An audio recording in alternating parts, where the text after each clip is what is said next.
Hi, I'm Jennifer Carolyn King, president of Rugged Elegance Retreats, creator of the Retreat SF and Day to Breathe.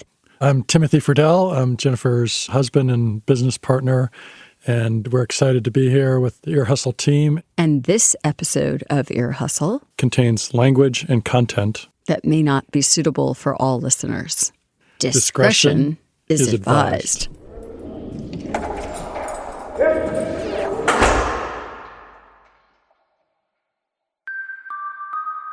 Ear Hustlers, we're here in San Quentin for the second edition of the San Quentin magazine. We're going to hear from our inside team who have been working on their own stories for what, Erlon, like the last few months, right? Yep.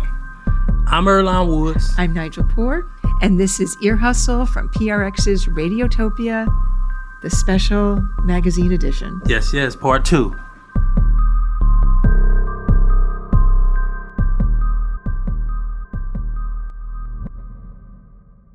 So, Tom, to kick it off, you had a bit of a journalistic coup, didn't you? Yeah, this all started back in season 12 when I was doing the story on the new gazebos on the yard. And recently I was able to run into Warden Chance Andes, and I was able to get him to talk to me in the gazebo. That is a major coup. That is a first for Ear Hustle. I got to be honest, to do an interview in a gazebo in the shade, Yes. This is much better than being in the wind and sun and the elements. I'm Chance Andes. I'm the acting warden of San Quentin Rehabilitation Center since January 2024. I also want to point out that Warden Andes is the first staff to sit with me in a gazebo. It's All right. accomplished. We checked the box, right? Yeah. That was the goal. Like, because you're kind of inviting us, right? That's Yes. what I heard from you, was an invitation for staff to come sit with you, Yes. right? And if we talk about why, I think in your episode I heard like some staff weren't really sure about it. It didn't seem appealing to staff, or you didn't see staff do it. I don't know if that message was exactly sent the perfect way. And I think that's one of our biggest obstacles right now is messaging, right? So perception, it's hard, right? We've all come from different backgrounds and we all have different experiences. So I think that the interaction is key. And I think it is also staff safety. I don't think you'd ever assault me. No. But right, and I say that loosely, but I think you're less likely to if we have a rapport and I treat you good, right? And I think that's just I think that's the point. So the gazebo was introduced because California's on this new road to rehabilitation. How do you feel about the new direction proposed for the California prison system? I'm 100% behind it. I love the direction we're going. I don't think it has to look a certain way. I think it's going to look much different at San Quentin than it might at Corcoran or anywhere else in the state, and I like that. I think everybody has a different perception of what it looks like, and we're all so eager, but I tell everybody slow is fast. We're trying to get to a good place. Like, here we are sitting, right? This is part of my work day, and I'm sitting here doing an interview with you, right? How can you be mad at that? Well, Warden Andes, I never thought I would be sitting in a gazebo at San Quentin State Prison, just like in the middle, right before count. Yeah. You know what I mean? So I appreciate you doing this, talking to me, and sharing a little shade with me in the gazebo. Absolutely. I appreciate the follow-up, and I enjoyed it very much. Yep. Thank you. Thank you, sir. And then I'm going to hit you with the hardest question, all right? So if you could have a superpower, what would it be? Superpower. That's good. That's good. I'm going to go with fly. Quick travel, solve a problem here, fly down to H unit, solve a problem there, right? I think that'd be pretty cool. So you're saying if you could fly, you'd still work in the prison? I think I would. I think to work in prison takes some superpowers too, right? You heard it first here. Warden Andes would fly around if he could, okay? That was a pretty sweet interview. Yeah, I thought it was pretty cool. And, you know, he seemed like more down to earth than I thought he would be. He sounds super relaxed. No, he did. Well, he wasn't flying. No, he wasn't flying. But I love what you pointed out. Like, you're going to be able to fly and you're still going to be working in prison. That's the first thing that came to mind. He was like, yeah, man, I'd fly. I'm thinking, man, if I could fly, I'd be gone. Well, I'm going to look forward to more gazebo interviews with Tom.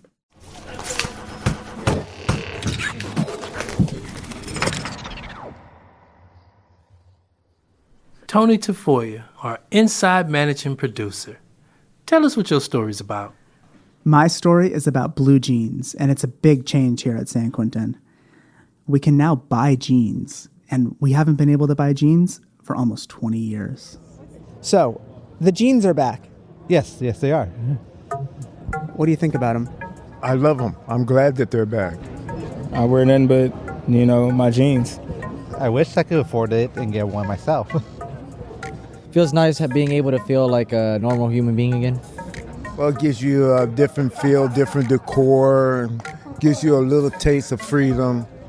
Plus, you get the pockets on all four sides. I like that. Now, there's a lot of perks. There's so much enclosed, and allowing a person to sit with their family and feel a semblance of normalcy. Are you walking differently now that you've got these jeans? Well, I have a little bit of swag, but I try to be humble. Where are your good jeans? My stonewashed jeans, they're in the cell.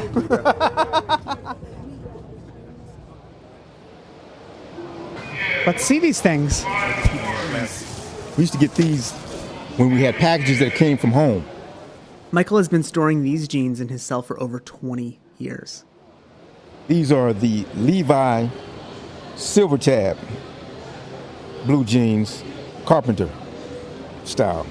I just want to describe the jeans mostly. So they look like a somewhat Japanese salvaged wash denim. They have been washed, so you know that they have had a little bit of patina. You can see some of the silver threading coming through. These stitches and the actual... If you want to buy jeans today, you have to get them out of the catalogs. They only offer one style and maybe two different washes. But Michael's jeans are definitely not from the catalog. I was actually surprised my mother sent these. I just wanted standard 501s, but she would always send me something out of the ordinary. And this was back in 1993. And I couldn't wait to get back to the sale.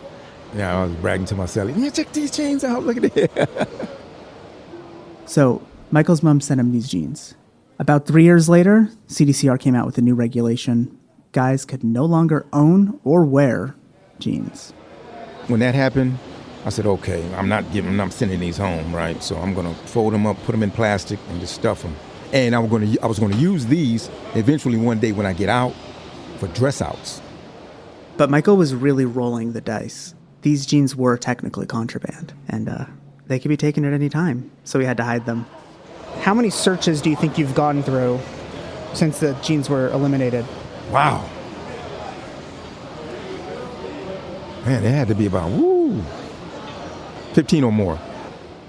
Then, on January 1st, 2024, CDCR made an announcement. Jeans are back. And Michael, he had those vintage silver tabs ready to go. What was it like the day you found out you could wear jeans? What were you thinking, and how were you feeling? I was thinking, damn, man, I saved these. I was happy. I said, yeah. But then I thought about it, because when I pulled them out, I looked at them, I said, damn, these are kind of fancy, right?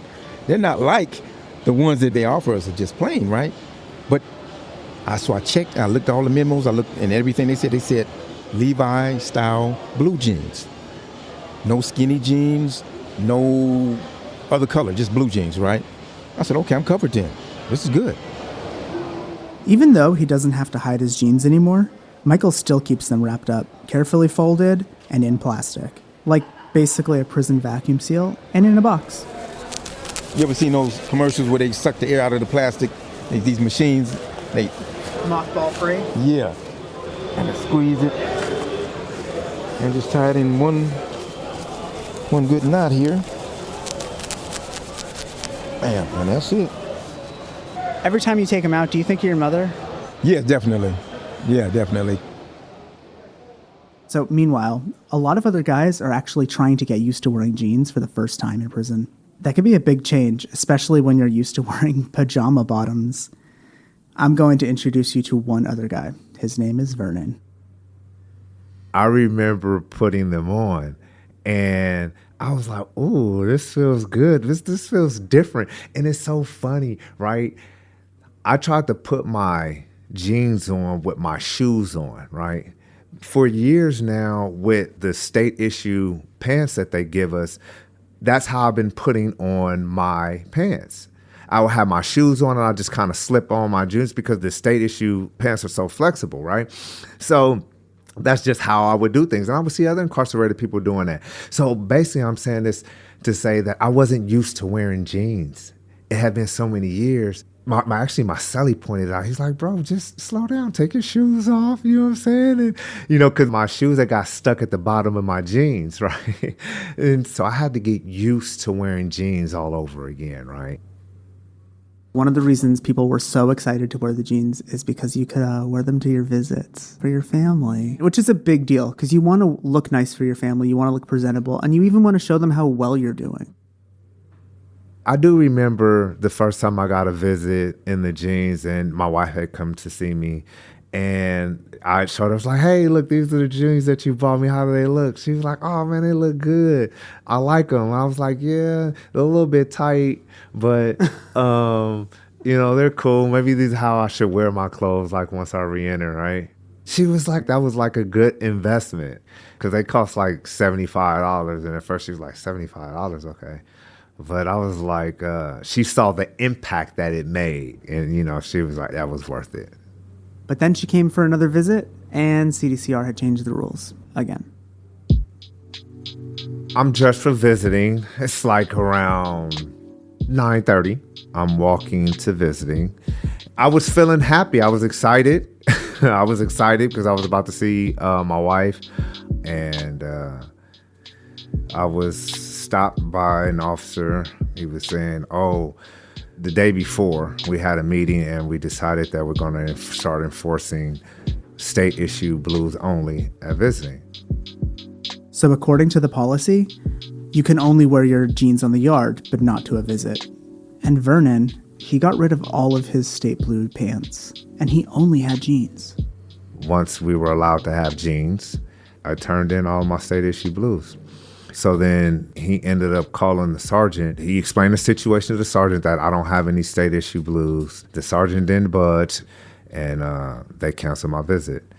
So I walked away angry, hurt, disappointed, and yeah.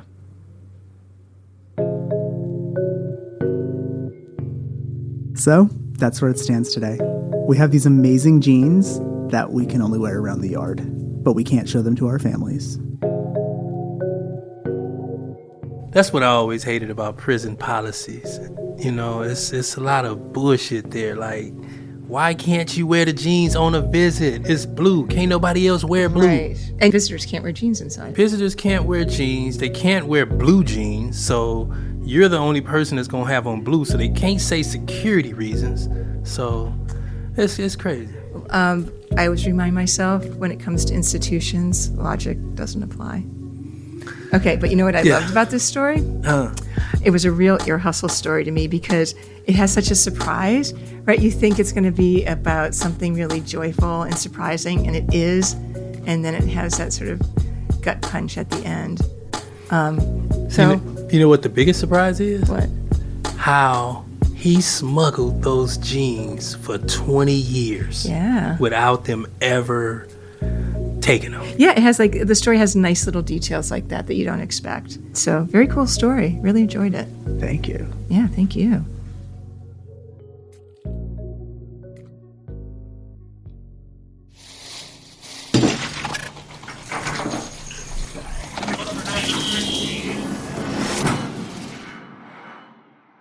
Okay, Naj, you've heard this, but I haven't.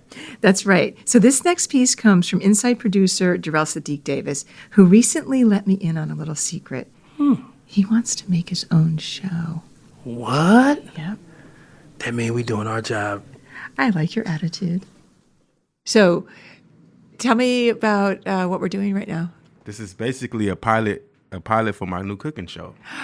Cooking with Sadiq? Cooking with Sadiq. All right. So this is like a sneak preview. That's exactly what it is. So I hear the name, but what actually is Cooking with Sadiq? It's a show based on prison food. Okay. And making something from nothing. All you right. know, sometimes a lot of guys in prison don't really have anything. They're making 11 cents an hour, 15 cents an hour. So I want to make a cooking show about being able to make things with, basically nothing. That fit your budget, no matter where you are. Definitely. All right. Well, let's hear what you got. Okay. Can you state your name and how long you've been incarcerated and your CDC? All right, Randy Thompson, BE0556, Beta Echo 0556. I've been incarcerated nearly 15 years. What would you be making today? So it's going to be a Better Than Freedom cake. So Better Than Freedom. So you trying to tell me that I'd rather have this cake than to go home? No, not at all. It's an ironic name. How did you get the name Better Than Freedom Cake? Yeah, so my ex was coming for a visit, and we had just gotten our domestic partnership approved, but she was coming for a regular visit, and we'd been waiting for a family visit. Better Than Freedom? Cake? Okay, well, we better interrupt and explain something here. So probably there's a lot of listeners who don't really know the distinction between a regular visit and a family visit. Yeah. Sadiq, why don't you enlighten our listeners? So a regular visit is when they come hang out for a few hours in the visiting room. Across the table, you can hug, you can get a kiss, and that's it, then they leave. A family visit is when they can stay for 48 hours, I believe. And they stay overnight in their own little cubicle, and they can do whatever they want in there. Yeah, I mean, it's almost like a little cottage, right? Yeah, that's exactly what it is. It's private. They have stove, 2-bedroom, shower. So private things happen. So it was kind of bittersweet that she was coming, and we weren't able to have the family visit. It was just a regular one. So my family, to like kind of cheer her up or just to make her laugh, made a Better Than Sex cake. Which is, I'm not sure what's in it, but it's just got a ton of chocolate in this cake. So when I heard that name, like I thought, oh, that's the perfect name for the cakes that I make. So all it is duplex cookies and a honey bun. That's it. A duplex cookies and a honey bun? That's it? Yeah, that's it, actually. I came up with the idea while I was in Ironwood. This was like 2019, and I was working in the library. It was my coworker's birthday. So he comes to me and says, hey, it's my birthday. All I have is the duplex cookies, and it was a moon pie. And he's like, can you make me a cake?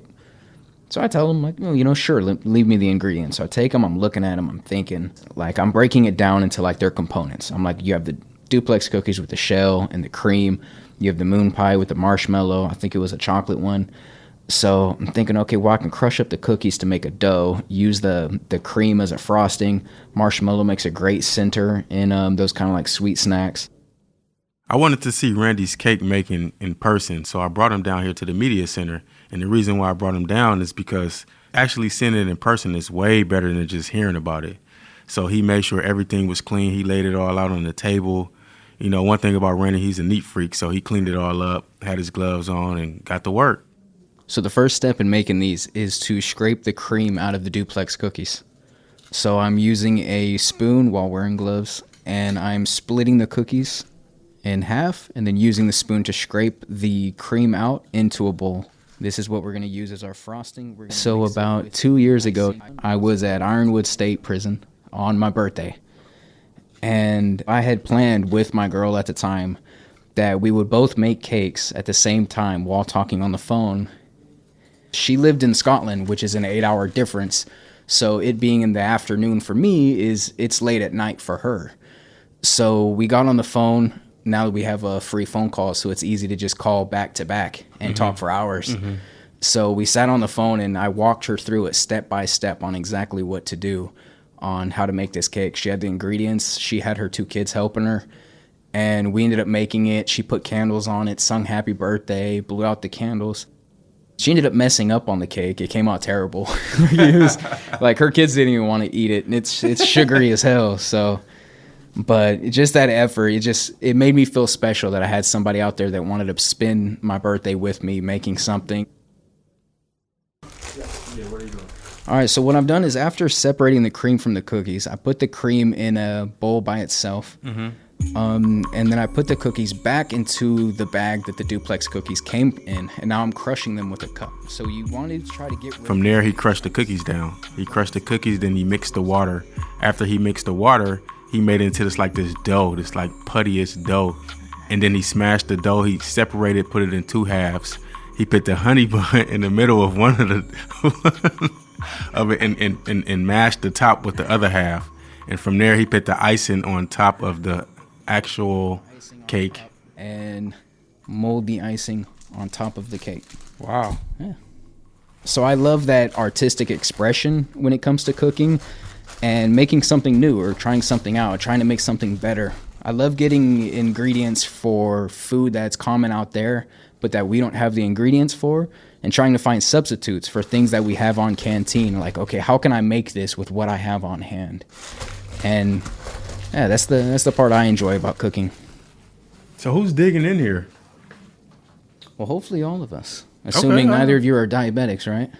We will be after this, it looks like. Yeah, well, most likely. Yeah, so because we don't have knives, obviously, since it's a prison, we kind of have to make do with cutting slices out of the cake with what we have. Which, so he's using a plastic ruler. A plastic 12-inch ruler to cut these slices. This is a lot of sugar. It is. All I taste is sugar. Yeah. Wow, and he was eating the whole thing? I've had cellies I've had a couple people who thought they could eat the whole thing, who were like, oh yeah, it tastes so good. No, I've tried. I actually tried one time on one of my birthdays, melted down a Hershey's bar, poured it on top, and no, it's not possible. You get halfway through and it'll put you to sleep. Just sugar overload. I need a milk. But it's actually pretty good. No, I'll keep it honest. This is pretty good. It's definitely not better than Freedom. For sure not better. I think you should change the name. I hear you struggling to eat that. Yeah, because it was like hurting my teeth kind of. Like I just felt all the sugar just sticking to my teeth. I know, and you have particularly good teeth, so I'm sure you take good care of them. I didn't want to eat it, but I ate it. It took me a while to eat it though, but I ate it. So I guess what I'm thinking about is this new venture of yours, Cooking with Sadiq. You're gonna have to be careful of sampling too many sweets. Oh yeah, no, definitely. That was just one thing that I want to do. I really want to make more food, not really sweets, and I don't want to sample sweets like that. Yeah. Do you watch many cooking shows? Just the ones on TV, like MasterChef. Yeah. So those always critique. Mm-hmm. With your show, Cooking with Sadiq, is there going to be a critique component, or are you just going to... I think I want to do that. I definitely do, because I definitely want to tell somebody if it's nasty, I want to let them know, how I feel. It's just that his cake was actually good. It just was too sweet. Yeah. It was too sweet. So from a scale of 1 to 10, I give him a 7. Okay. Are you going to be one of those harsh judges? Oh, yeah, definitely. Oh, you are? Yeah, okay. Definitely. All right. I don't want to hold no punches. Well, I'm looking forward to this. I definitely want to hear the Sadiq critique. Are you going to write your own theme song? I might have a theme song. Yeah. Let's see. Let's hear. Maybe.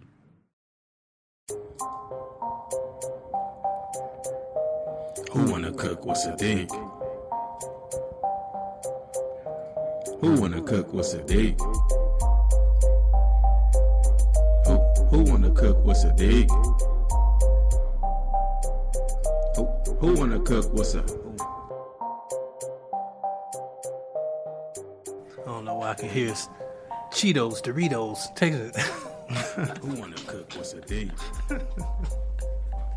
Oh my God. Just naming the gang of shit. I am. You know how that cake had 2 ingredients? That song sounds like it has 2 ingredients. Doritos. That's how they was doing it over here. But you know what? I want to cook with Sadiq. It has a good subliminal message there. Yeah. I think, man, it was, I think it was great. I think the whole production of it was cool. I definitely think you understand sound design real great. I think the music came in right. I think it was the right tone of music. But, yeah, as a diabetic, ooh, I think I got to go check my sugar just listening to that shit. No kidding. My teeth were like itching. But I almost said a sweet little story.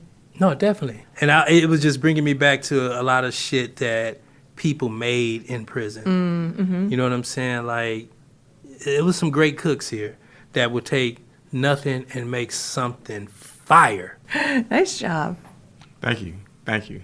Until your show takes off on its own, Can it be part of the Ear Hustle Of family? course, yeah. Okay. It wouldn't have happened without you guys. I want to be the backup vocals on your, Yeah, on no, your we can song. do that. I do. Who wanna cook? What's a date? All right, so now I think we got 2 more producers to hear from, and we would do that right after the break. Exciting. Who wanna cook? What's a date? Who wanna cook? What's a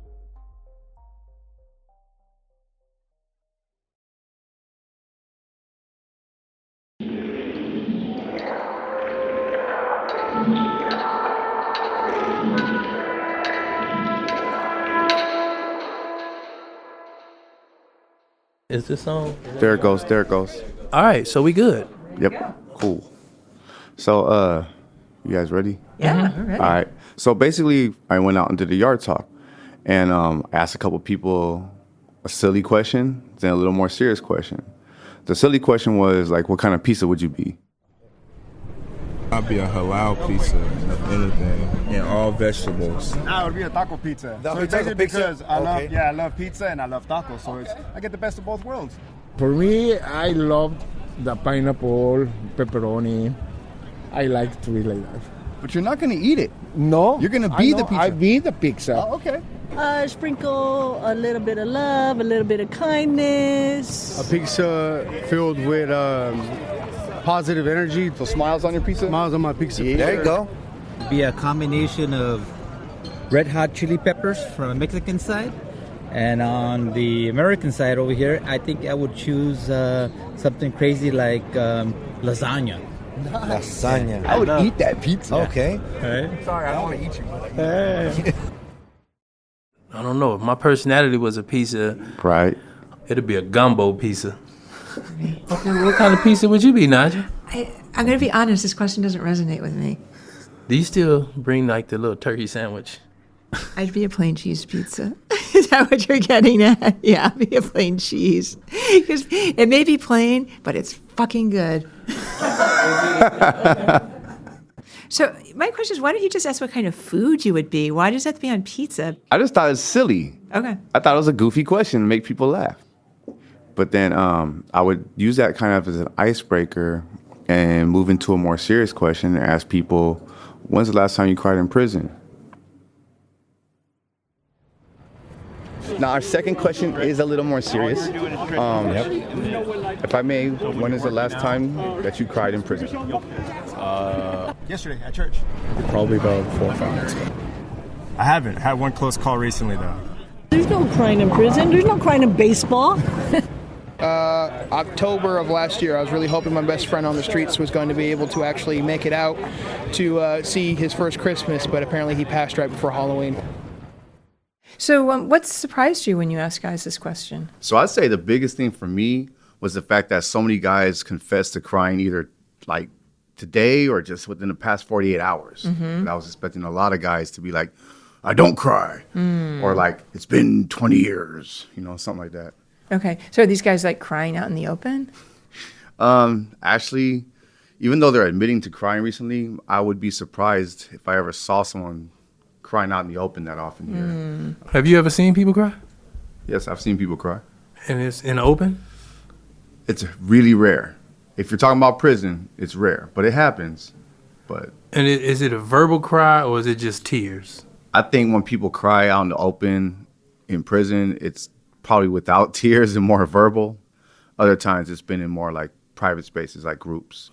But that's the hard thing about prison. There's pretty much no real safe space to cry except maybe your cell. And that's even challenged by the fact that you got a cellie. To be honest with you, like 9 years ago. First of all, my mom passed away. Sorry to hear that. And this is a personal, but it's very hard because I was with my cellie.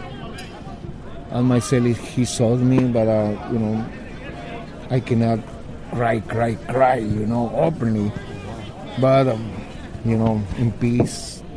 Yeah, basically, I just crying. I just covered with the blanket, and I start crying. But not like I wish, openly. I don't care if you hear me or not. I want to cry, but I can't. I don't think I've ever seen a person put a blanket over their head and cry, but I can understand it, Yeah. not wanting people to see them in an emotional state. Oh, it's a really sad image. Do you feel embarrassed when you see people cry? I don't know. Sometimes I get irritated when I see people cry, right? Because I'm kind of a skeptic, you know what I mean? And I wonder, do you think guys inside ever perform crying? For sure. I see it all the time. Unfortunately. Sometimes it's the same dude that does it every time. You're like, oh, here he goes again. But I forgot what we used to call that. What was it? Crocodile tears. No, it was like sympathy pimps. Oh, or sympathy pimps. It was something like that. I like that term. Sympathy pimps. They're pimping the sympathy. Yeah, I think it's So it's just like, Why is that so annoying? To be honest, when I heard about this topic, the first thing I thought is, oh man, all the performative crying. I wonder where that comes from. It really bothers me. And there's been a few times where we do interviews and inside I go, cue the tears, and then they come. And like, where does that come from? I think people want sympathy sometimes. Like maybe it's an expression of an unmet need. Like for real, like dudes are like not getting sympathy. Maybe their family is kind of cold, or maybe they're just like not feeling loved. And I feel like if they cry a little bit, then some sucker will like be like, "Oh, you poor baby, come here. Let me give you some attention. What do you need? Do you need a soup?" Yeah. I don't know. Those cute tears are really, really tough. And they ruin it for all the genuine criers out there. Yeah. When someone's really genuine crying, I think it tends to catch them by surprise, right? And you can see that, and it almost makes you want to, I'll speak for myself, almost makes me want to cry with them. And for the longest time, I equated crying with weakness. And there was a period where I didn't cry for years. And then one day it was like I lost somebody, right? And he passed away. And that was on a Monday. I learned about it on a Tuesday. On Wednesday, I went to the group that we were supposed to have with them, and his picture was sitting right there. And I couldn't even make it to my seat. I'm like, oh shit, I'm about to cry and it's not gonna be pretty. So I went out and I tried to go hide, but it was a 5-second like sob, like actual, like I don't get this that much, but an actual sobbing, like kind of ugly cry. And I know I got red eyes, but fuck it, whatever, and try to go back inside and be cool, right? But it was kind of beautiful. Nigel, do you wish you cried more or less? I'm happy with the amount I cry. I don't want to cry less or more. I'm happy with my crying quotient, yeah. What about you, Erlon? Do you wish you cried more or less? No, I'm good where I'm at. You good where you're at? I'm good where I'm at. Less is cool. Less is more. I love it. That's such an Erlon answer. What about you? What about me? Do you wish you cried less or more? Less. Okay. For sure. I wish I had less things to cry about. But you know what? If I had some happy things to cry about, I wouldn't even trip. You know what I mean? I will tell you, I wasn't so interested in this topic, but the conversation has definitely given me a lot to think about, and I've got more things to think about as I drive home. You gonna cry on the way home.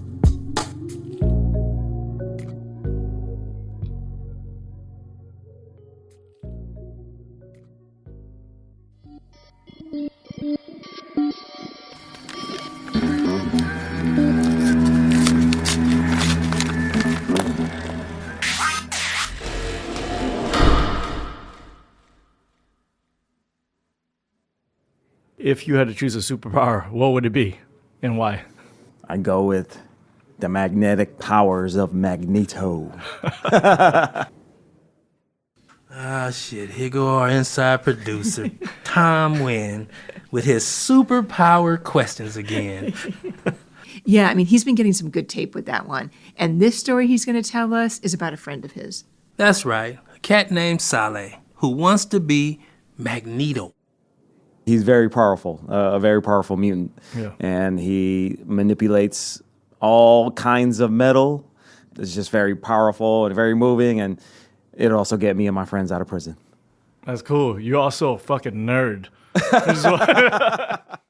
So this story is about Saleh. He's a friend of mine. He also happens to be my cellie, and he's a little bit younger than me.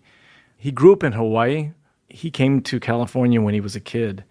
And when he came to California, kids started making fun of him for some of the things he used to do in Hawaii, specifically dancing the hula. I hope he don't do the hula in prison. No, he do it. He does it in prison. The hula he does it in prison. Make sure that's This story finna end bad. When you guys do hula, what kind of clothing do you wear? The traditional garb is like fresh sleeves around the neck, around the wrist, around the head. You'll see like the skirts. People call it sarongs in other cultures, but in this culture, in the Hawaiian culture, we call it lava-lavas. And you could either tie it to where it's super short, or you can tie it to where it's like, it just looks like a long skirt. Yeah, I've seen the one where it's tied up. It almost looks like a diaper, almost a big red diaper, right? And sometimes they get really tight and really high and really short. Yeah. So it just all depends on the story you're trying to portray. What hula is essentially storytelling. Way back in the day, the Hawaiian language, it wasn't written. So hula was one way to preserve stories of our ancestors, their legends, and to praise gods. Hula is telling story with your body, even like the sway of your hips. And I didn't see no problem with that. You know what I mean? The sway of your hips? Uh-huh. Until I moved to Oceanside, and I was like, okay, this isn't cool. Hula got this rep of like being feminine. So after Saleh moved with his family to Oceanside, he wanted to keep doing hula, but he started catching shit from all the neighborhood kids. Somehow it came up in this bus ride back from school, and it was me and my cousin talking about going to practice, and some other kid asked us, he thought we were probably going to like sports practice, and we're like, oh no, like we dance hula. And he just gave the most awkward look, and it just gave me the feeling like, oh, this isn't what I'm supposed to be doing. I think from there, I always look towards ways to be accepted among my peers, even like stealing alcohol and cigarettes from my dad, just to turn around and give them to the same kids that were picking on me, because like I didn't want to be picked on and I didn't want to be different. So after that, Saleh pretty much just stopped doing hula. He got married, he joined the military. Around that time, his life started getting really crazy. His wife left him and he started drinking a lot. But those hula skills really came in handy, because for a while, he started working as a stripper. As big as it might have pumped my ego up, when I went home at night, like I didn't feel satisfied with my life. I was depressed and I didn't feel good with myself.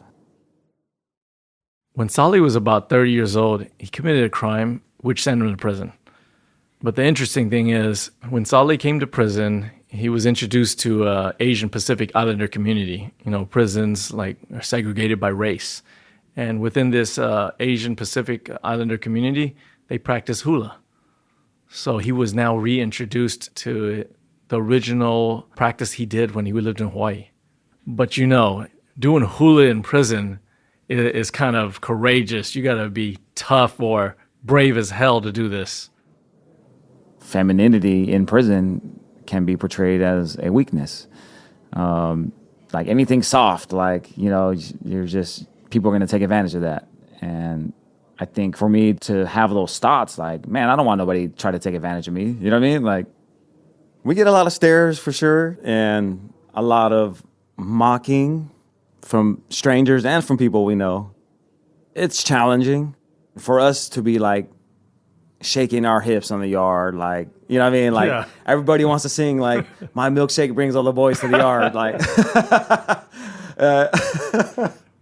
but you know what? I let that sway me from my culture once, and I won't let it happen again. Yeah.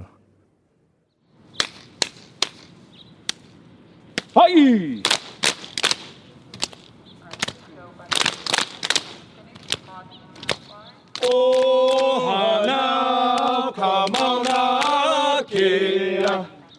So towards the end of last year, the Asian Pacific Islander community had a makahiki, which is a celebration in the Hawaiian culture. And during that event, a lot of people were invited, including people from the yard and family and friends from outside. So Saleh's kids came and watched him do the hula. What kind of things were running through your mind as you were preparing for the makahiki? I think I felt a lot of things, especially if my family was going to be in attendance. Definitely feeling like the struggle within, like, do I want to perform, tell a story with my body, like, in front of a whole bunch of people. So Saleh was a little nervous coming up to this event, but he pulls it off. I was fortunate enough to be there, and it went great. Was there a point when you were performing your hula in front of a lot of people here at San Quentin during this makahiki and in front of your kids and your family, right, that you started recognizing, hey, man, this is coming off better than I thought? Yeah, definitely. So I was always just gazing at my kids and to see them, like, just joy, and I appreciate that. I just wanted to go beyond these walls and to touch people's hearts, have them see how hula is healing, and how, like, people who are incarcerated were more than our crimes.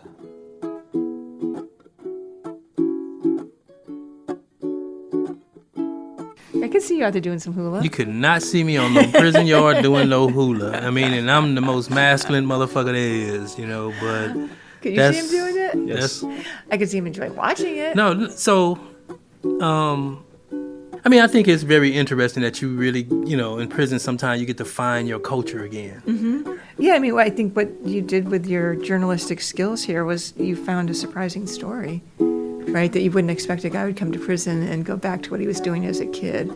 And now he's not like a little boy on a school bus getting made fun of. He's like a man in a prison getting respect for doing something that he's really good at and that's meaningful to him. And so that's a really nice surprise in the story. That was a interesting story, Tom. So, indeed, kudos to you and your journalistic skills. I second it. Yes, yes. Thank you.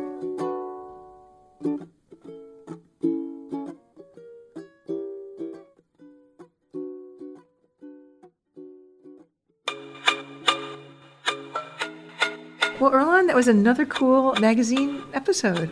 Yeah, and it's the, what do you call it? What is it, the prequel? The prequel to our season? Yes. Yeah, I guess Is that what you call it? I guess this is a prequel. A prequel to our new season. When do it start? Really just around the corner, truly, September 4th. Ooh. Are you ready?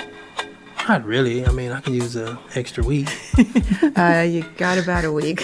So start taking it, my friend. Because it is going to be, what do you like to say? All gas and no brakes pretty All soon. gas and no brakes or brakes. Mm-hmm. Ear Hustle is produced by me, Erlon Woods, Nigel Poor, Amy Standin, Bruce Wallace, Rasan New York Thomas, and Kat Shuknecht. Shabnam Sigman is our managing producer.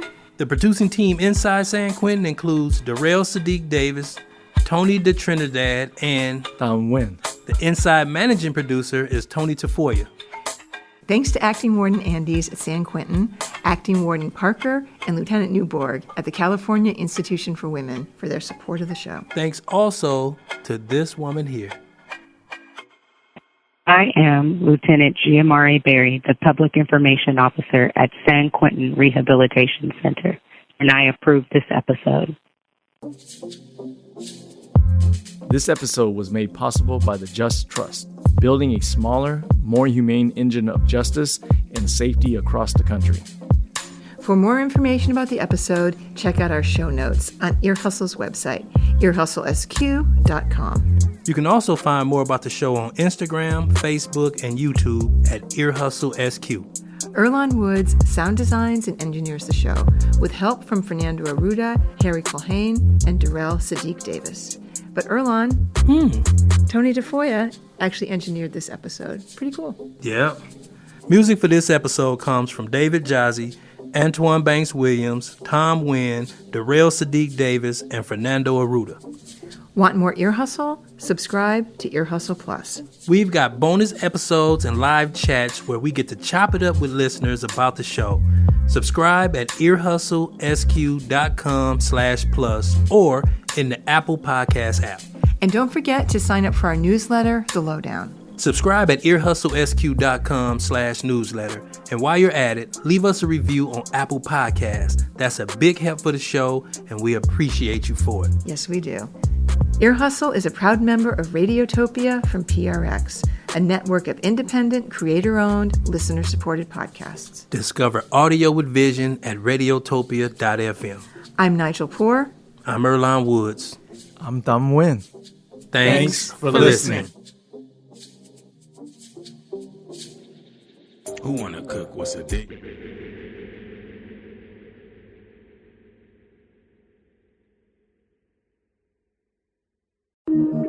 Radiotopia from